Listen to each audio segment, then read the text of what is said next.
Aimez-vous lire? Je te l'ai dit plus de 20 fois. Quand vous lisez, ne laissez pas l'auteur décider pour vous. Non, c'est à vous de décider. FDL, la fréquence des loisirs, c'est l'instant fréquence des lectures pour les fans de lecture. Aujourd'hui, c'est la chronique bande dessinée présentée par Françoise.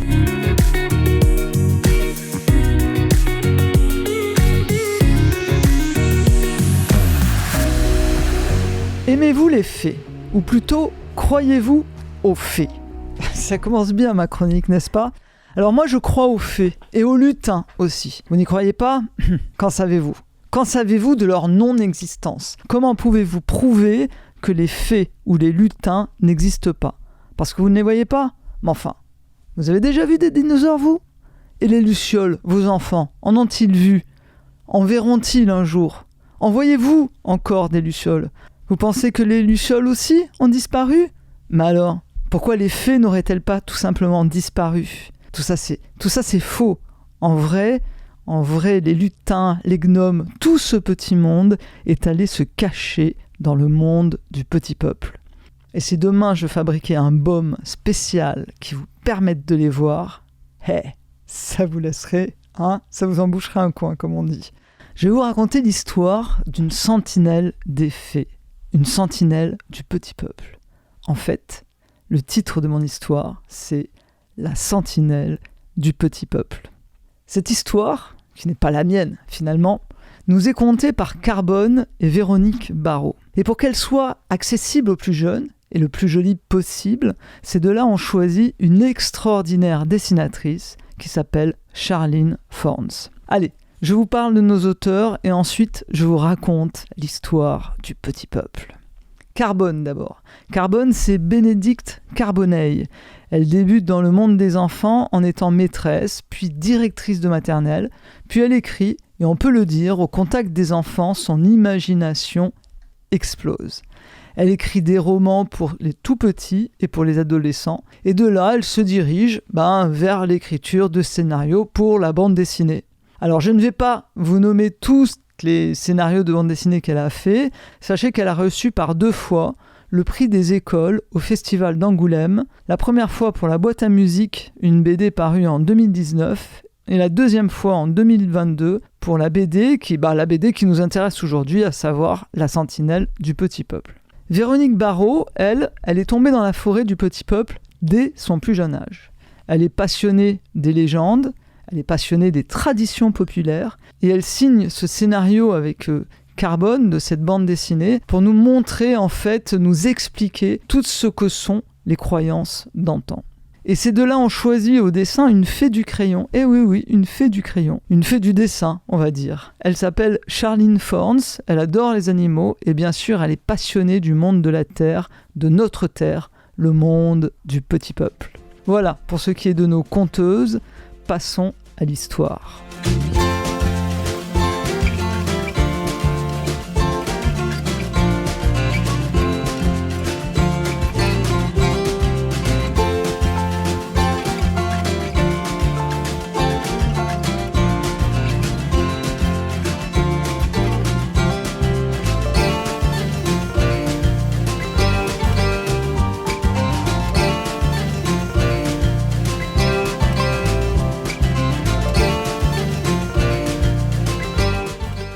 Le monde du petit peuple, c'est l'histoire d'une grand-mère, Adélaïde, et de sa petite-fille, Elina. Elina rend visite à sa grand-mère à l'hôpital, sa grand-mère qui semble un peu perdre la tête. Disons qu'elle s'invente des amis imaginaires, tout un peuple vivant dans la forêt. C'est ce qu'elle dit.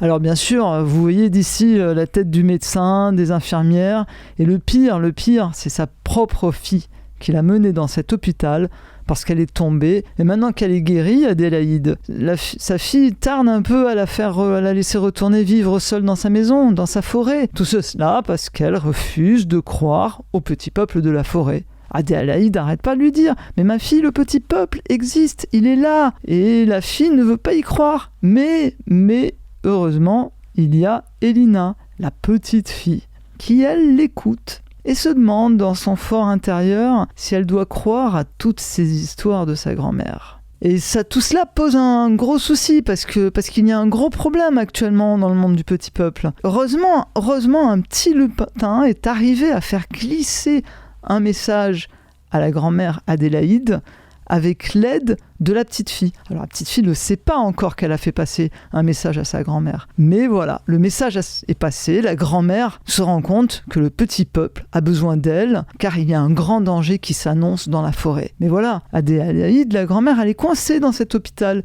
et seule Elina pourra les sauver.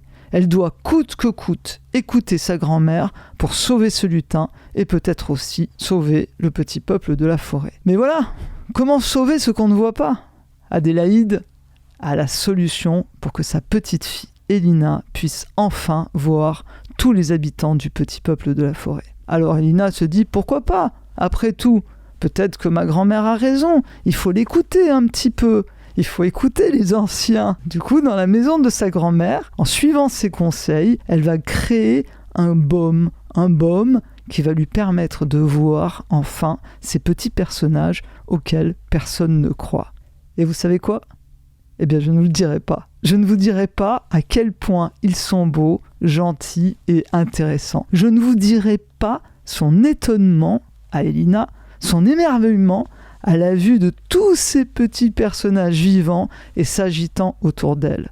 Elle en est tombée par terre de surprise, et pour tout vous dire, moi aussi. Et pire encore, quelle rigolade quand le lutin, oui, ce fameux petit lutin qui a fait passer le message et qui s'appelle Liam, a fait le pitre devant la maman d'Elina parce qu'elle ne le voyait pas. Parce que seule Elina, grâce au pouvoir du baume de sa mamie, pouvait voir les habitants de la forêt. Bon, je m'arrête là, mais l'histoire, bien sûr, l'histoire ne s'arrête pas là, car Elina va devoir aider le lutin Liam à sauver l'ondine.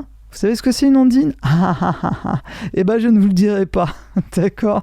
C'est une fée du lac, ouais, je vous le dis, bon, un petit peu quand même. C'est la fée du lac qui a disparu, et si elle ne revient pas vite dans son lac, c'en est fini des poissons et des habitants du lac. C'en est fini de la tranquillité du petit peuple. Car, il ne faut pas l'oublier, le petit peuple, ce sont tous les êtres féeriques qui veillent à l'équilibre de la nature, et donc aussi un petit peu au bien-être des hommes. Et les hommes ont beaucoup à apprendre de ces petits êtres pleins de savoir. Alors bien sûr, si vous ne croyez pas aux contes de fées, cette bande dessinée n'est pas pour vous. En revanche, si vous avez un doute, alors n'hésitez pas.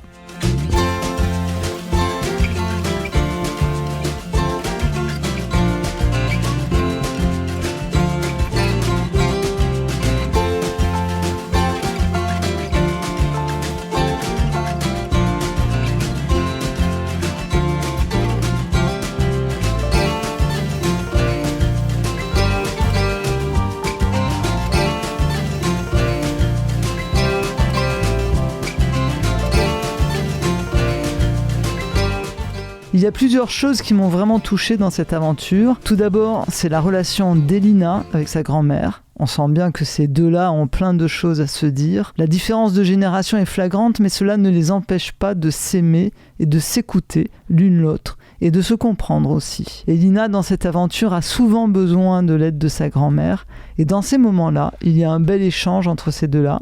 Il y a aussi cette image des anciens qui sont laissés de côté, avec leurs souvenirs, leurs idées, et ça aussi c'est bien montré. Il y a aussi le rapport à la campagne, aux arbres, aux fleurs, au respect de la nature, et à sa colère aussi. Et ce rapport aux plantes qui soignent, qui agissent sur nous, et sur l'espace qui nous entoure. Et l'histoire, elle n'est pas mièvre, ce n'est pas mou, on ne s'ennuie pas. Elina nous conduit dans cette enquête, elle recherche l'ondine enlevée et on cherche avec elle. C'est parfois haletant, on court, on se questionne, où est-elle ? Qui a bien pu l'enlever ? Est-ce un humain ou un être de la forêt ? Et pourquoi ? Pourquoi enlever l'ondine qui n'agit que sur l'eau ? Il y a plein de péripéties. Dernière chose, le dessin est splendide, doux et chaud en couleurs, tout s'anime facilement, et si parfois on est un peu perdu face à cet amoncellement de petits personnages, ce n'est pas grave, car on peut rester des heures à les détailler avec plaisir. Aussi, c'est un bel ouvrage, la couverture est jolie, avec un effet d'épaisseur sur le dessus,